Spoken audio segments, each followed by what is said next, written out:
Hola, bienvenido, bienvenida a esta parte 6 del curso esencial Primeros Pasos en Unreal Engine 5. Hoy vamos a ver la colisión. Como podéis observar, he hecho algunos cambios en el mapa. He hecho la plataforma más pequeña para hacer un camino fino entre el inicio y el final, que se supone esta caja. He diseñado aquí un material para una moneda y haremos el coleccionable que está programado. He añadido un recurso que es un enlace web. Voy a usar imágenes de aquí, por eso también me ha parecido importante hacer la atribución. Este es un blog de Unreal Engine elaborado por James Golding, que es uno de los desarrolladores del motor Unreal Engine, y vamos a utilizar sus imágenes porque la verdad que creo que están muy logradas y está todo súper bien explicado. Lo primero que vamos a hacer para hablar de la colisión es cómo crear la colisión. Tenemos dos opciones. Opción A, desde el editor de Maya, y la opción B, desde el Blueprint. Para hacer la creación desde Maya voy a abrir cualquier forma, por ejemplo el cubo, y aquí puedo decir en Show que me muestre la colisión. Y vemos aquí ya de entrada que tenemos dos opciones, colisión simple o colisión compleja. La colisión simple, como su nombre indica, es más sencilla. Es en este caso este cubo de aquí que podemos mover, podemos manipular. En el caso de la colisión compleja, vemos que ya empezamos a ver triángulos. Y esta colisión sí que se forma con la malla de lo que es el objeto, con la malla 3D. Es una colisión que no se suele usar para hacer queries o búsqueda de información dentro del juego. Ahora veremos también todo ese aspecto de qué trata, ya que al ser muchísimo más compleja es muy ineficiente utilizar una colisión compleja para hacer queries y por eso utilizamos la simple. La colisión simple nosotros la podemos generar dentro de una malla, de hecho puede que haya mallas que no tengan colisión y se la tengamos que añadir nosotros. Yo puedo generar tantas colisiones como quiera y aquí tengo las opciones. Puedo añadir una esfera de colisión simplificada, puedo añadir una cápsula de colisión simplificada o puedo añadir una caja de colisión simplificada. Estas colisiones son las más eficientes ya que son formas súper básicas y es muy sencillo para Unreal Engine hacer test de colisión o pruebas query de información con estas colisiones. También podemos añadir otras colisiones simplificadas que tengan más triángulos, como por ejemplo esta, con lo que ya nos acercamos un poco a eso que es la colisión compleja. A más triángulos tengo una colisión, más cara de testear es. Lo ideal, si vamos a tener muchas cosas en un juego, es combinar colisiones simples para tener lo deseado. Otra forma de añadir colisiones es en el propio Blueprint. Para eso vamos a abrir el Blueprint de Trigger y como vemos aquí, nosotros ya hemos añadido una colisión a la que hemos llamado Overlap, que es esta de aquí. Podríamos añadir tantas colisiones que quisiéramos siempre que sean simples. Si yo escribo Collision, veo que tengo las opciones de caja, cápsula y esfera. Al igual que hemos visto las opciones simples, aquí tendré una caja, por ejemplo, que es así pequeñita, al igual que hemos visto que tenemos opciones simples en el editor de la propia malla. Esta explicación va muy por encima sobre la creación de colisiones, ya que lo único que quiero es mostrar cómo se haría y en el curso esencial que estamos realizando no vamos a tocar nada de eso, no necesitaremos hacer ninguna nueva malla. No nos va a hacer falta ya que normalmente las cosas traen colisión. En caso en que no traigan colisión, muy sencillo, podemos hacerlo tanto en el objeto, cubo, abriríamos y aquí en este editor le podemos añadir una colisión, como hemos visto. Una vez explicado esto, vamos a ver los canales de colisión. Hay muchísimos, también hay muchos presets y vamos a entenderlos. Tenemos dos tipos mayores de canales de colisión. Uno es canales de objeto y el otro es canales de trazo. Los canales de objeto hacen referencia a queries o etiquetas o categorías en las que podemos meter los objetos de nuestro juego. Por ejemplo, Unreal Engine viene con categorías predeterminadas y las más usadas suelen ser la categoría Peón, World Static, la categoría World Dynamic, etcétera. Como estas tenemos unas cuantas más. Y luego están los canales de trazo, hacen referencia a un trazado real que es invisible, es como una especie de rayo láser que nosotros podemos dirigir o que también podemos castear en forma esférica del radio que nosotros definamos y que busca otros objetos o otros canales que estén a rango o que choquen con este trazo, con este rayo láser. En Unreal Engine vienen predeterminados dos canales de trazos. A uno se le ha llamado Visibility y a otro se le ha llamado Camera. Quiero recalcar, y esto es muy importante, que los nombres son etiquetas. Los nombres son maneras de saber para qué sirve cada cosa. Por ver un nombre, no asumamos cosas más allá de que simplemente eso es una etiqueta para referirse a algo. Es como si yo en vez de visibility le llamo X. Puedo ponerle una etiqueta que yo quiera, pero la etiqueta no implica para qué sirve. En otras situaciones sí. En otras situaciones, si yo digo velocidad de movimiento, eso significa que es la velocidad de movimiento, exactamente. Pero en este caso son etiquetas. ¿Por qué digo esto? Pues porque Pawn quizás sí significa peón, pero World Static se lo podemos asignar a lo que queramos. Podemos tener un vehículo y por conveniencia, porque yo quiero que tenga el perfil World Static, le añado World Static, aunque no sea un estático del mundo, sino que se va a mover porque es un vehículo. Aún así, simplemente es una etiqueta que tiene unos valores de respuesta predefinidos. Y esto de los valores de respuesta nos lleva al tercer punto. tipos de respuesta. En cuanto a colisión, hay 3 tipos de respuesta y nosotros podemos equiparar esto al mundo físico. A mí me gusta hacer el ejemplo del aire, el fuego y la pared. Tenemos la respuesta A la que yo llamo aire, que en Unreal Engine se le dice ignore y que lo que hace es ignorar. La respuesta B sería el fuego. En Unreal Engine le vamos a llamar overlap, que en español significa superponer. Y esto lo que hace es, te deja pasar, pero te deja marca. Te deja marca, te detecta, informa de que estás allí, es algo que afecta, pero te deja pasar. Por último, tenemos la pared, que equivaldría a block, y equivale a que no te deja pasar. Estos son los 3 tipos de respuesta de colisión en Unreal Engine. Hasta aquí todo bien, es sencillo, es incluso, podríamos decir, quizá intuitivo. El problema viene cuando interactúan 2 objetos entre ellos, y ya no solo eso, sino cuando además de estar interactuando 2 objetos entre ellos, cada objeto tiene más de una colisión, porque yo puedo tener una cápsula de colisión para bloquearme y chocarme con las cosas y luego tener una esfera más grande para detectar lo que tengo alrededor, que esté en overlap. Entonces, cuando todas estas combinaciones empiezan a entrar en juego, es cuando la cosa se hace más compleja y a veces una fuente de frustración. Por tanto, vamos a ir viendo ahora las imágenes que nos proporcionó James Golding en su blog y vamos a ir hablando de cada una de ellas, llegando al final a estas interacciones y después saltaremos al editor para ver exactamente cómo interactúa nuestro personaje con la caja trigger que tenemos en el escenario. Imaginemos que tenemos 2 trazos de colisión. No estamos hablando de perfiles, sino en este caso de canales de trazo. Y tenemos un trazo que es para el arma o para los proyectiles de este arma y otro trazo que es para la visibilidad, para lo que el jugador puede ver o no puede ver. Primero tenemos un arbusto, un matojo. Tiene una respuesta de trazo al arma de ignorarla y a la visibilidad de bloquear. Y esto tiene sentido. Si yo disparo a través de un arbusto, la bala puede atravesar el arbusto, pero yo no puedo ver más allá del arbusto porque el arbusto me tapa lo que hay después. Por tanto, aquí la visibilidad ya se queda bloqueada. Después tenemos un cristal a prueba de balas. Este cristal a prueba de balas le hemos asignado congruentemente con cómo queremos que funcione el juego, que va a tener una respuesta al trazo arma de bloquear, porque esa prueba de balas no la va a dejar pasar, pero al trazo visibilidad la va a ignorar, porque el jugador puede ver a través del cristal. Por tanto, aquí el arma se detendría, pero la visibilidad, si no estuviera este arbusto aquí antes, la visibilidad pasaría a través. Y por último tenemos una pared de ladrillo. Y esta pared de ladrillo, pues congruentemente con cómo queremos que funcione nuestro juego, que en este caso es de forma realista a cómo funciona la vida, queremos que bloquee tanto el trazo, que la respuesta al trazo de arma sea bloquear, y al de visibilidad también sea bloquear. Evidentemente, no podemos ver a través de un muro y si disparamos una bala de un calibre medio a través de un muro, tampoco lo vamos a atravesar. Por tanto, aquí ambos trazos se detendrían. Una cosa buena que tiene Unreal Engine es que cuando el trazo es bloqueado, ya no traza más allá. Y también podemos definir muchas veces la distancia a la que queremos trazar. Esto puede parecer un detalle con poca importancia, pero en realidad es una fuente de optimización muy buena. También podemos decidir que a pesar de que un trazo sea bloqueado, este mismo trazo, sin embargo, siga, que tenga un multicasting, para encontrar todas las cosas que lo bloqueen en X metros. También está esa posibilidad. Por eso la colisión termina siendo bastante compleja. La siguiente imagen ya nos empieza a hablar de objetos que están en movimiento o de 2 objetos, digamos, que pueden interactuar. Y tenemos aquí los supuestos de la respuesta a cada uno del otro objeto. En el caso del objeto B, esto sería la respuesta ante el objeto A y viceversa, y los resultados que tendríamos. Si los 2 objetos están en ignorar, la respuesta es ignorar. Si los 2 están en superponer, la respuesta es superponer. Y si los 2 objetos están en bloquear, la respuesta es bloquear. Ahora, cuando uno de los 2 objetos discrepa respecto al otro en la respuesta, entonces se cumple la opción menos restrictiva. Si uno está en bloquear y el otro está en ignorar, se creará la interacción de ignorar. Si uno está en bloquear y el otro en superponer, se creará la interacción superponer. Se elige la menos restrictiva. Imaginemos la siguiente escena. Tenemos ahora un jugador. Nos dice, tipo de objeto que le asignamos a este blueprint es peón.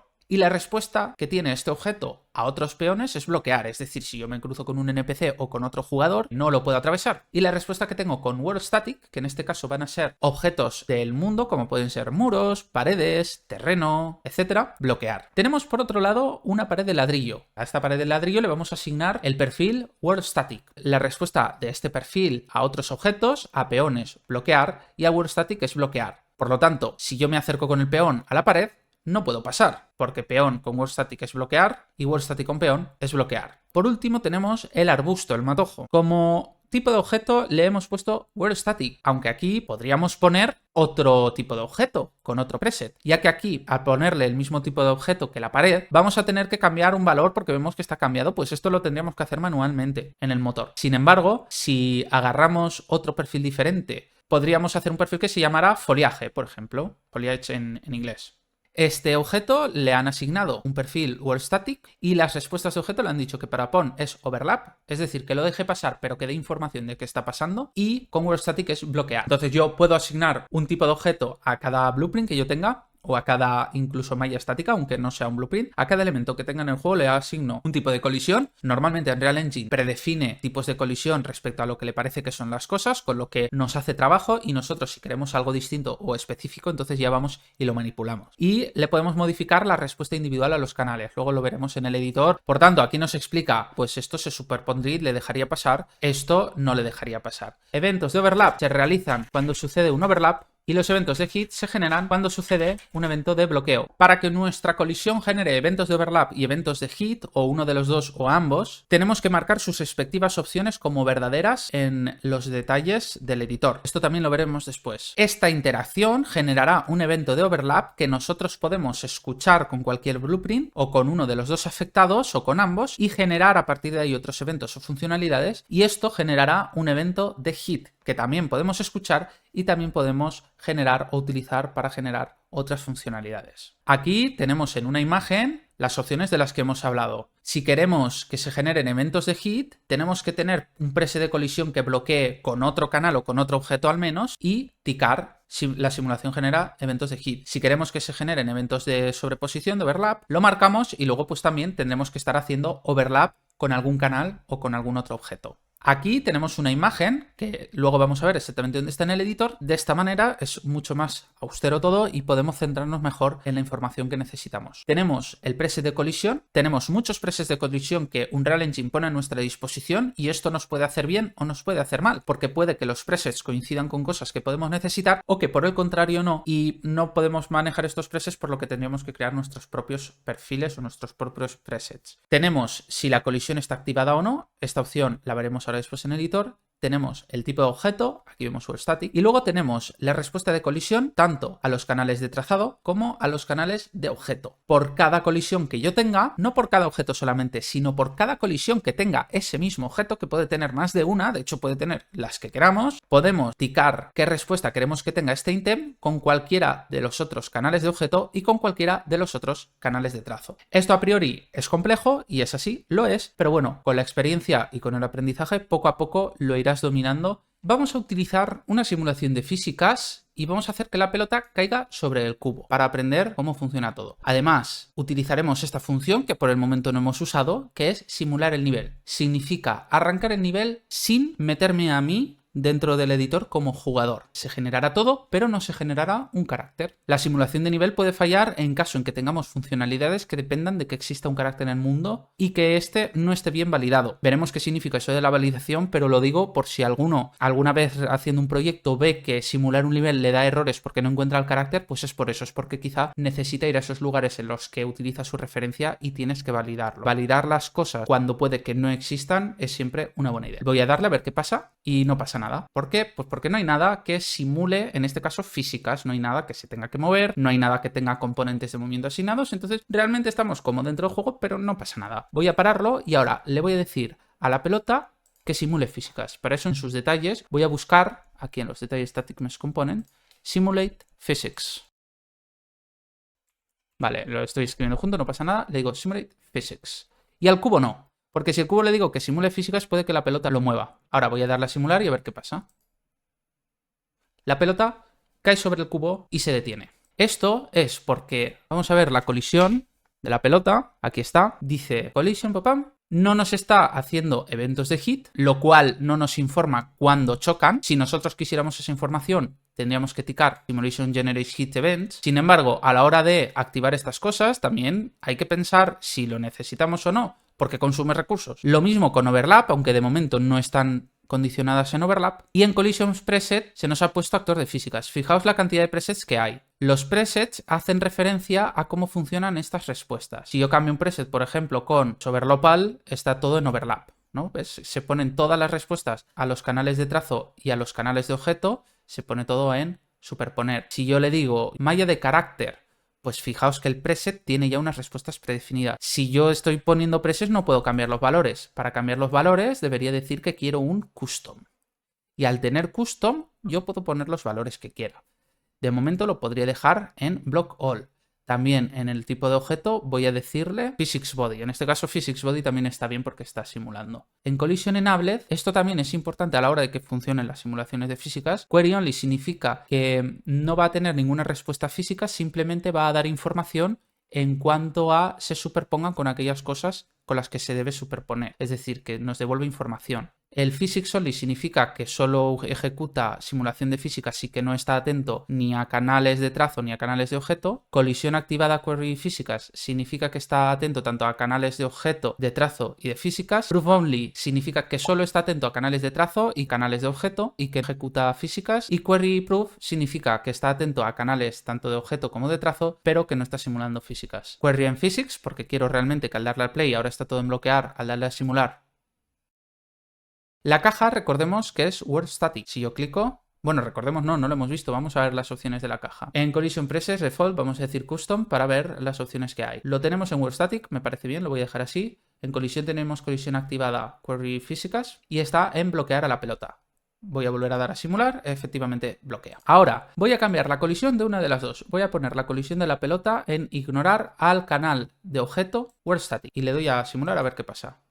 Pues que lo atraviesa. Y no solo atraviesa esto, sino que también atraviesa al suelo. Si yo no quisiera que atravesara al suelo, puedo decir que esta caja es World Dynamic, por ejemplo, le voy a cambiar el perfil y voy a decir ahora que es World Dynamic. Ahora, esta caja, su perfil de objeto, su perfil, que no su respuesta, su perfil es World Dynamic. Y lo que hace es bloquear a todo lo demás. El suelo es World Static y por eso la pelota también nos atraviesa. Y bloquea a todo. Y a la pelota, en lugar de decirle que ignore a World Static, voy a decir que a World Static lo bloquee, pero que a World Dynamic lo ignore. Por tanto, ahora si yo simulo, la pelota atraviesa la caja, pero no atraviesa el suelo.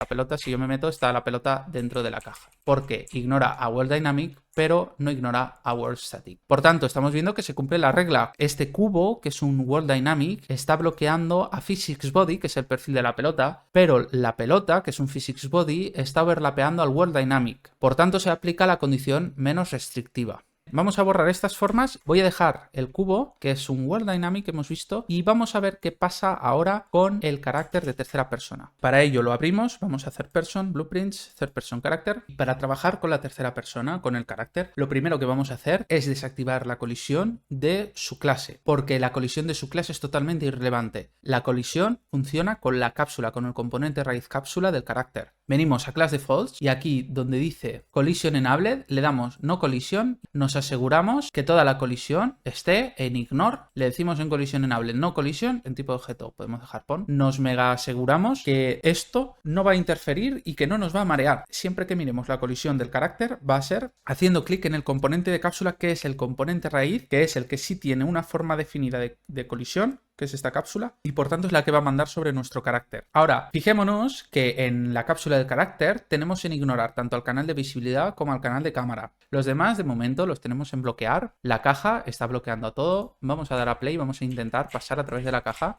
No podemos.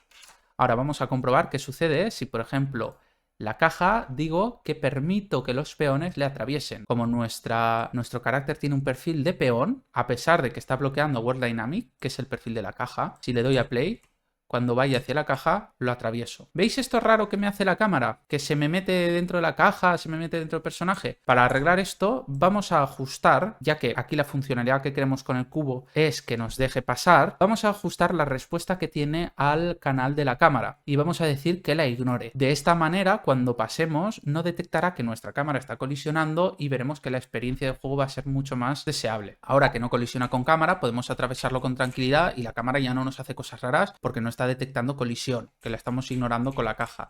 Y vemos, bueno, pues que como a pesar de que con el peón estamos bloqueando a World Dynamic, como con World Dynamic, con esta caja en concreto, no con World Dynamic, sino con esta caja en concreto dejamos que el peón pase, se aplica la opción menos restrictiva. Lo mismo sucedería con Overlap, aunque Overlap es una característica muy difícil de ver, así como estamos haciendo ahora, porque hasta que no activa funciones realmente no sabemos si estamos overlapeando o no. O si no hacemos un print string para ver cuándo overlapeamos tampoco lo sabemos. Realmente es un poco, visualmente es como la función ignore, pero a nivel de información evidentemente nos devuelve información. Vamos a continuar cogiendo la caja del fondo, la traemos hasta aquí para no tener que ir cada vez que empecemos a jugar. No tenemos que ir hasta allá y así vamos a poder ver las funcionalidades con la propia caja. Ahora, vamos a chequear las condiciones de la cápsula. Como veis, la colisión en realidad no tiene que ver con el objeto que vemos. La colisión puede corresponder al objeto o puede ser más grande o incluso podría ser más pequeño, aunque no tenía mucho sentido. Depende, cada uno lo que quiera. Pero yo esta colisión, por ejemplo, bajo a ver qué características tiene. Tiene Overlap All Dynamic, pero yo podría decirle en Custom que lo bloquee todo. ¿Qué pasaría ahora? ¿Que va a bloquear a mi personaje? No me deja pasar. Ahora sería como un muro invisible en forma de esfera, como una esfera invisible, no me deja pasar. Como yo esta esfera la quiero utilizar para Overlap, le voy a decir Overlap All. O puedo ir un poco más allá. Como solo quiero que haga overlap con mi personaje, sé que mi personaje tiene como canal de objeto peón definido como perfil, entonces voy a decir que ignore todo, pero en el canal de peón le voy a decir que lo overlapee. Entonces, como ahora está overlapeando,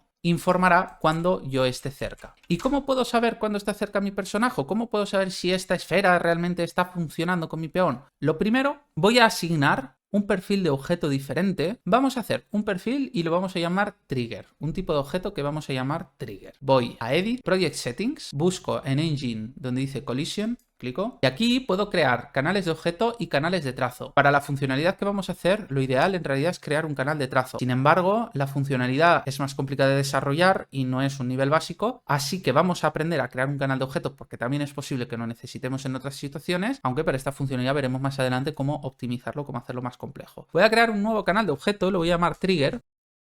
Y aquí le digo la respuesta de efecto. Esto hay que pensarlo bien porque lo que va a hacer el programa ahora cuando cree este nuevo canal de objeto va a coger todas las cosas que pueden haber en el mundo y le va a poner una respuesta por defecto a este nuevo canal de objeto que estamos creando. Yo este canal lo quiero para hacer un overlap solo con peón. Voy a decir que todos lo ignoren y ahora voy a mi personaje y le digo que lo overlapee. Lo busco. No está. Cuando hacemos un cambio en Project Settings así, por ejemplo, añadimos un canal de objeto y vemos que no lo tenemos, voy a intentar ponerle el perfil, tampoco lo tengo aquí en el tipo de objeto. Aquí es cuando hace falta reiniciar el editor. Voy a utilizar este maravilloso plugin que instalé, le doy clic, guardo todo y reiniciamos. Y ahora que hemos reiniciado sí que vamos a ver los perfiles en todos los lados. A Trigger, en Overlap Sphere, le voy a asignar en su colisión, voy a buscarla aquí, en el tipo de objeto, en el perfil, voy a decirle que quiero que sea Trigger. Ahora lo vemos. Y este Trigger, pues sigue en realidad con la respuesta, porque el perfil de colisión no interactúa con el preset, que ya lo hemos dejado en custom y ya tenemos la respuesta deseada. Carácter tercera persona, vamos a ir componente cápsula y vamos a decir que a Trigger, en lugar de ignorarlo, lo overlapee.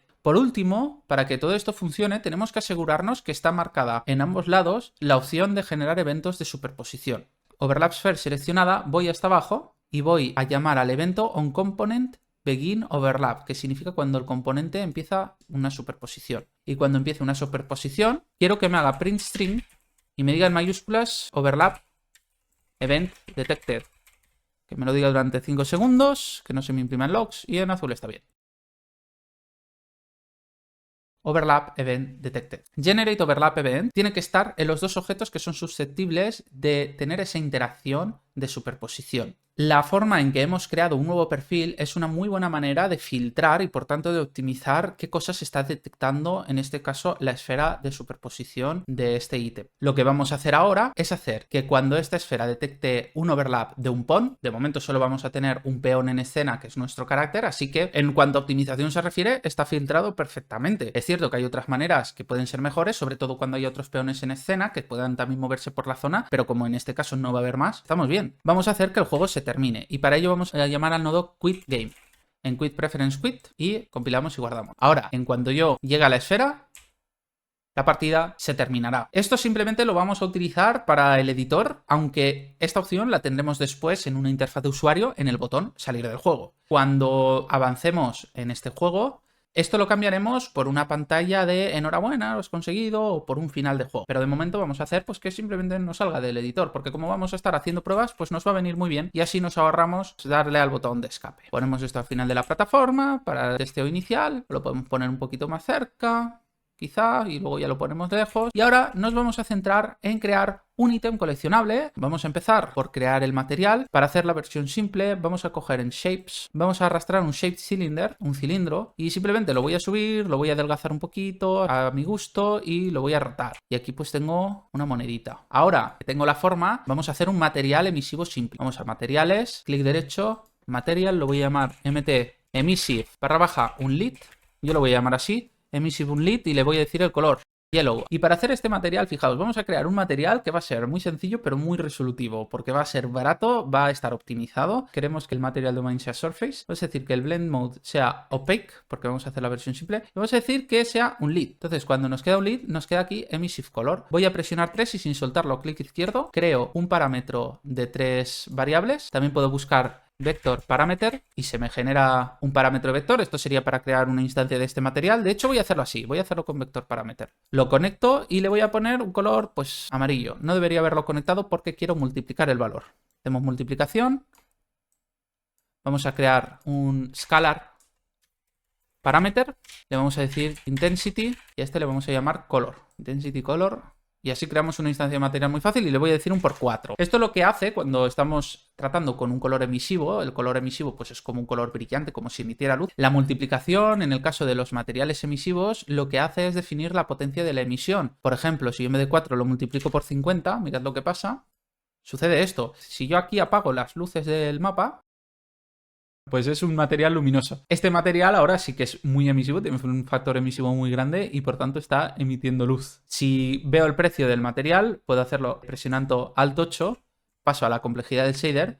Vemos que es un shader baratísimo, de hecho es bastante más barato que el suelo que hay en el nivel. Estos colores son los que queréis ver cuando diseñéis niveles y veis la complejidad del shader. La complejidad del shader podéis encontrarla aquí arriba, tenemos varias vistas, de esto no hemos hablado antes, pero bueno, pues ahora es un buen momento. Tenemos varias formas de ver los elementos que tenemos en el mundo, dependiendo de lo que necesitemos. Son todas súper útiles y poco a poco pues vamos a ir aprendiendo para qué sirve para una. Y en los modos de optimización tenemos aquí una cosa que dice Shader Complexity. Y esto se refiere a lo caro o baratos que son los materiales y es uno de los aspectos de optimización de juegos y de rendimiento más importantes. Si yo aquí tuviera un material caro, puedo hacer ahora un material caro y así lo muestro. Voy a hacer un material caro en un momento. Vamos a ver que las cosas se van de madre y los colores cambiarían a rojo, rosa, blanco en función de lo que estén haciendo trabajar, digamos, a la tarjeta gráfica.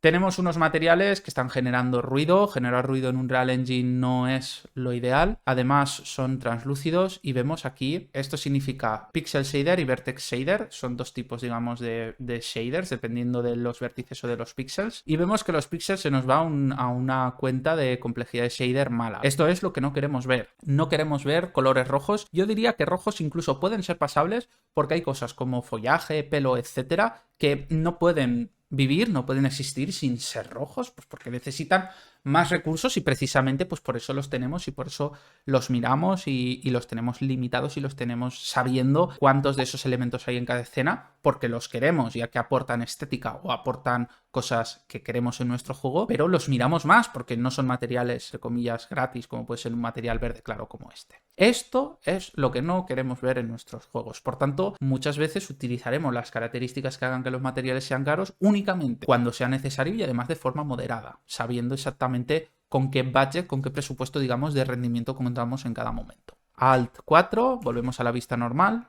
Voy a quitar estas aberraciones del mundo. Fuera. A mí en este contexto me parece exagerado que esto brille tanto, así que lo voy a multiplicar simplemente pues, por 2, por ejemplo, o por 4, me parece un buen número.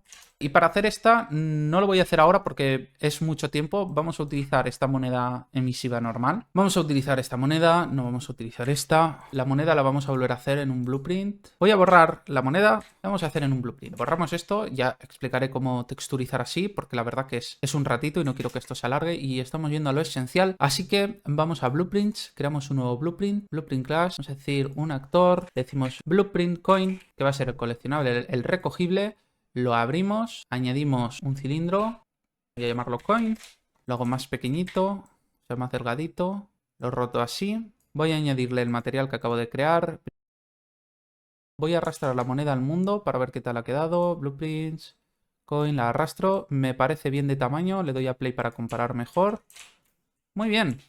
Y vemos que tiene colisión con el jugador. Ahora vamos a arreglar esto. Lo primero que voy a hacer en la colisión de coin, voy a decir custom y ignore all. Pero en donde dice pon le voy a decir overlap. Exactamente igual que antes. Y en el perfil de colisión le voy a decir que quiero que sea un trigger, porque vamos a ejecutar un trigger. Como al personaje antes hemos dicho que haga overlap con trigger, pues todo va a salir bien. En Generate Overlap Events vemos que está true, esto lo tenemos que comprobar. Y ahora vamos a definirle la funcionalidad. Con coin seleccionado bajamos hasta abajo y llamamos al evento onComponentBeginOverlap. OnComponentBeginOverlap vamos a decir play sound to the y destroy actor.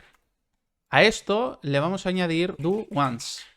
Y así, de esta manera, nos aseguramos que esto solo va a suceder una vez porque puede ser que a lo mejor el test de colisión falle y nos reporte 2 positivos seguidos.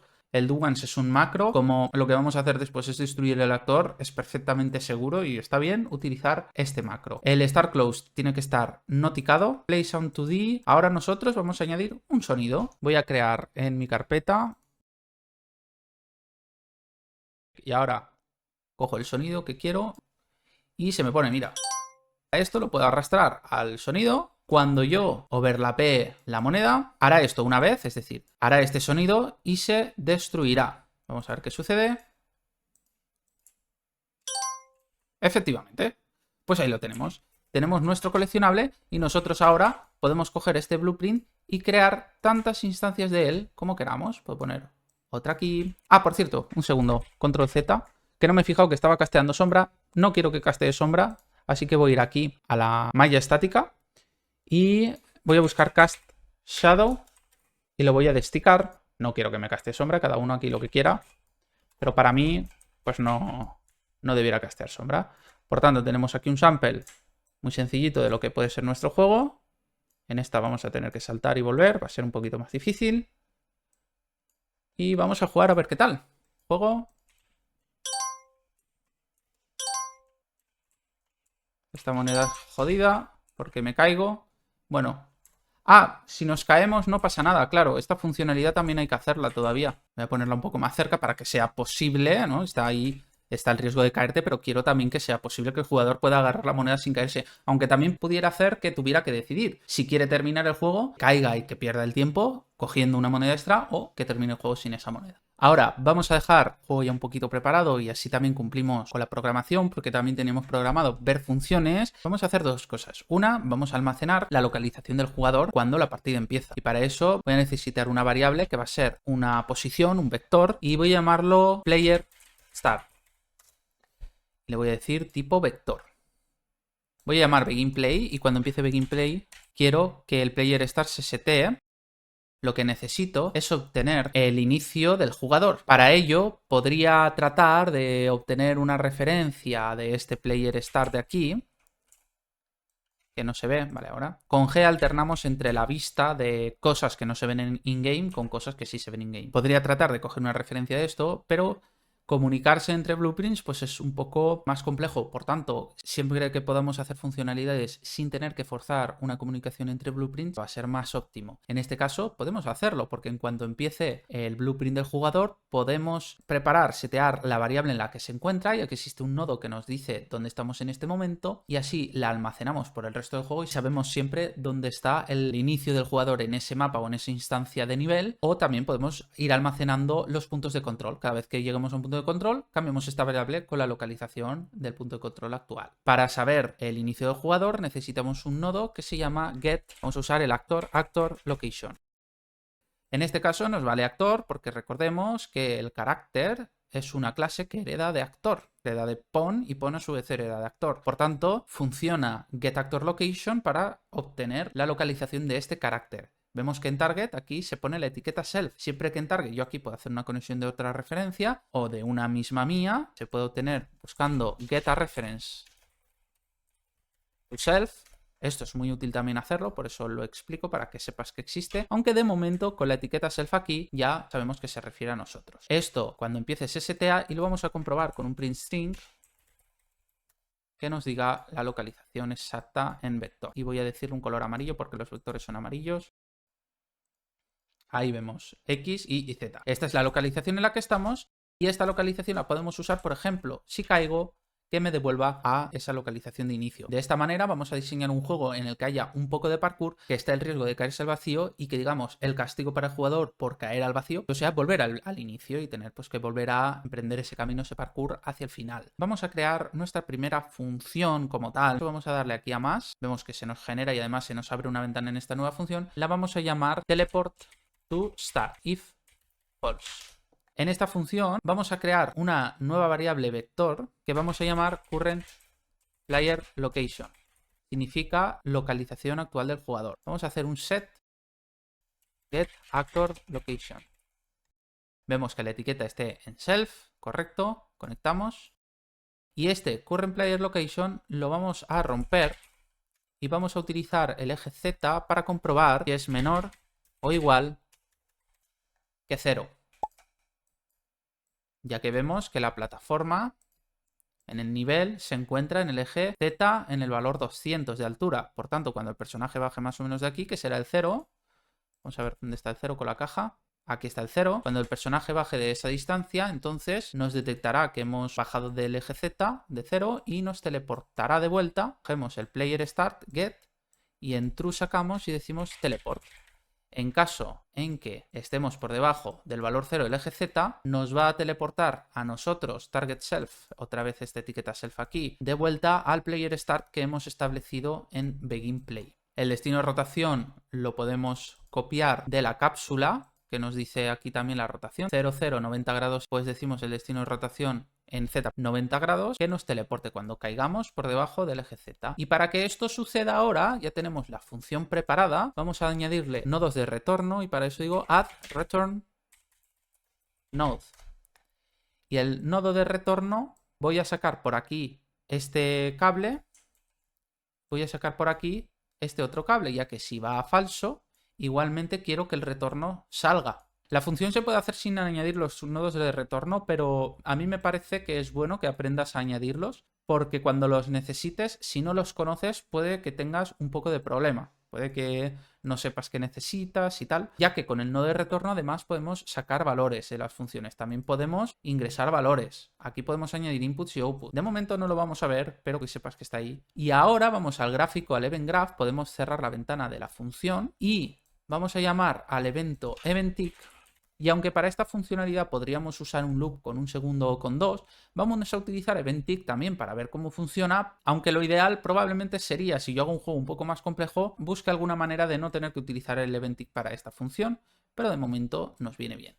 Y conectamos teleport to start if false. Nos vamos a tirar a propósito a ver qué sucede y efectivamente caemos. Estos reinicios que son instantáneos, que no hay una pantalla de has muerto o game over y tienes que esperar a ver la animación del morir y luego darle a volver a jugar y volver a empezar el nivel, sino que este es un juego que es más dinámico, en el que tú te caes y vuelves enseguida al inicio. A mí me gusta en el teleport, hago esto. Entonces pruébalo porque a lo mejor puede que te resulte y también lo puedes hacer así. Digo break vector, esto lo desconecto y le digo split struct pin, conecto X y Z para que la localización X y Z sea la misma y en el Z le sumo, pues por ejemplo le puedo sumar 300. Entonces esto lo que hace, cuando me devuelve a la localización de inicio, me devuelve ahí, pero 300 en Z más arriba. Por tanto, parece que hay una continuidad al caer. Para mí esto es inmersivo y me gusta más. ¿Ves que caigo desde arriba? Es como si nunca dejara de caer. A mi parecer, pues le da un aspecto de continuidad. Y ahora ya sí, con esto... Aquí termina el juego, nos saca, porque se lo hemos dicho que lo haga así. Todo funciona estupendamente. En la próxima parte terminaremos de rematar el juego, veremos las interfaces de usuario, veremos cómo poner un temporizador, ya que en este juego va a ser un aspecto del juego el tiempo que uno tarda en pasarse los niveles. Veremos cómo hacer para tener una interfaz de menú sencilla y una interfaz de fin de juego sencilla. Además, también aprenderemos a hacer que cada vez que cojamos una moneda se añada un contador que tengamos también en interfaz en pantalla, en una interfaz especial persistente. Voy a poner deberes. Los deberes van a ser que, si estás siguiendo el curso en tu editor, que este camino lo manipules para que sea pues algo de parkour. Por ejemplo, yo puedo hacer esto así.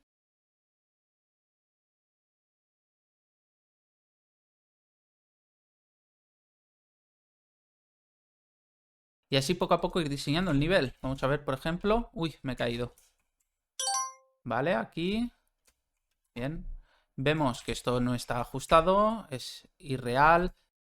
Así poquito a poco vamos diseñando el nivel. Haciendo que que se genere una experiencia pues, lo más disfrutable posible y que el objetivo final pues, sea llegar a la caja. De forma que va a haber una dificultad y entre las recompensas que son las monedas y entre que a menor tiempo mejor puntuación va a tener el jugador, podemos hacer un juego sencillo, un poco así medio parkour de plataformas 3D que vais a poder personalizar. Podéis hacer, si queréis, varios niveles o podéis hacer un primer nivel que sea más fácil, que sea a lo mejor una recta con un par de saltitos o con un par de obstáculos. También vamos a ir poniendo moneditas por el camino, podemos poner monedas que revelen al jugador por dónde es el camino correcto y otras que sean difíciles o que impliquen una decisión de perder tiempo para poder conseguirlas, ya que ambas van a tener influencia en la puntuación final de cada nivel. Como comentaba, pues puedes hacer varios niveles, los pones uno al lado del otro porque voy a explicar cómo hacer y cómo enviar al jugador al principio de cada nivel en cada caso. Así que nada, hasta aquí queda esta clase, espero que hayas aprendido como siempre y nos vemos en el siguiente. Chao, chao.